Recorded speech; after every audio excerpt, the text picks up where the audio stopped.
Ubicación temporal y espacial de la Reforma y la República restaurada. Las principales fuerzas políticas de la época eran los grupos liberal y conservador, que se disputaron el control del gobierno. En estos años también se promulgó una nueva constitución y se decretaron varias leyes, en conjunto conocidas como leyes de reforma, con la intención de quitarle poder político y económico a la Iglesia Católica. El propósito de estas leyes también era que México se convirtiera en un país laico y democrático. Aunque esto no se cumplió de inmediato, las leyes de reforma sirvieron de base para futuras transformaciones.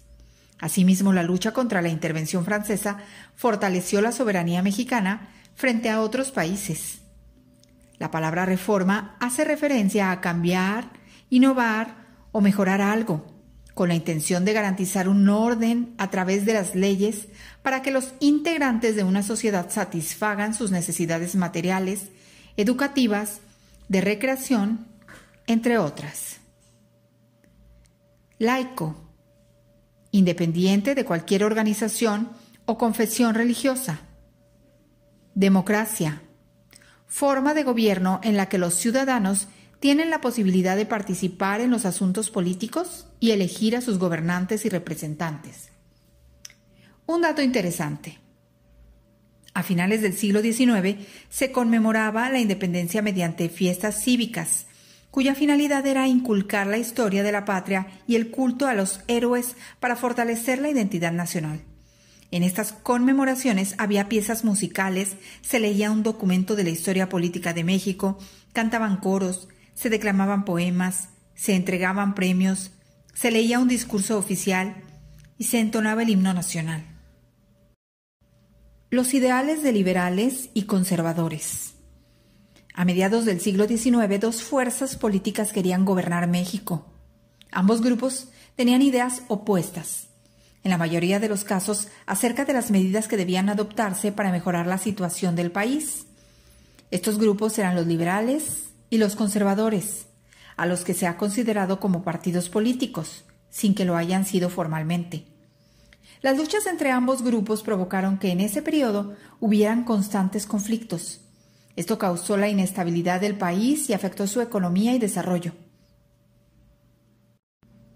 En la siguiente tabla se presentan las principales diferencias entre los dos grupos. La forma de gobierno deseada por los liberales era una república gobernada por un ciudadano mexicano, y los conservadores querían una monarquía gobernada por un miembro de la realeza europea. Los principales objetivos de los liberales era desamortizar los bienes del clero y las tierras comunales, y los conservadores querían prohibir la existencia de otra religión diferente a la católica.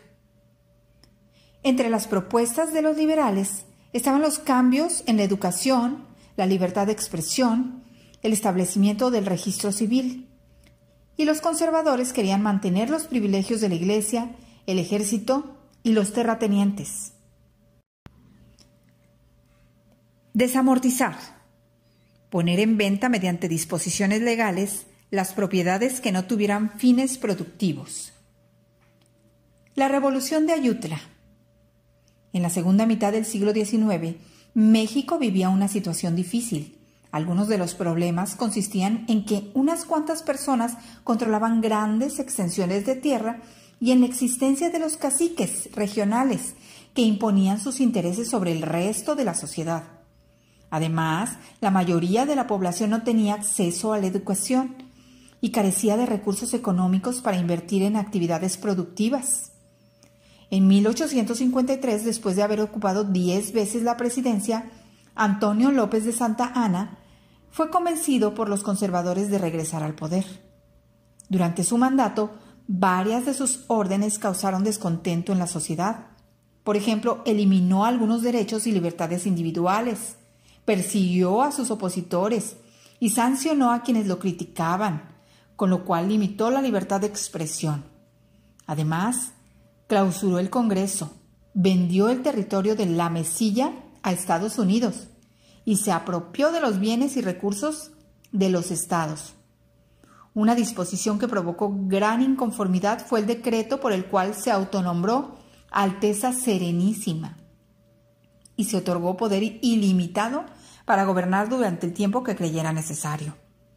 Ante esta situación, algunos integrantes del grupo liberal, encabezados por Juan Álvarez, Ignacio Comonfort y Florencio Villarreal, se organizaron para quitar del gobierno a Santa Anna.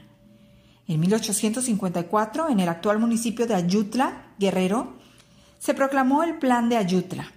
En él se llamaba a desconocer al gobierno y enfrentarlo por medio de las armas. La idea fue apoyada en varias partes del país y así se inició la llamada Revolución de Ayutla. Cacique, persona que por su posición social y económica abusa de su poder sobre los habitantes de una población. Algunos caciques fueron militares, hacendados y políticos. Un dato interesante. Santa Anna ordenó que se cobraran impuestos por cada ventana que tuviera una casa, con el argumento de que así se podía calcular el tamaño de ésta y fijar el monto de los impuestos a pagar. Al año siguiente, el movimiento armado triunfó y Santa Anna fue obligado a salir del país. Con base en el Plan de Ayutla, Juan Álvarez ocupó la presidencia. Luego se organizaron elecciones e Ignacio Comonfort resultó electo. Con esto se inició el periodo de gobierno liberal. El Plan de Ayutla planteaba entre sus puntos más importantes los siguientes. Se desconocía a Antonio López de Santa Anna y a los funcionarios de su gobierno que hubieran desmerecido la confianza de los pueblos o se opusieren al presente plan. Todo el que se opusiera al Plan de Ayutla sería tratado como enemigo de la independencia nacional. Convocaba la formación de un Congreso Constituyente.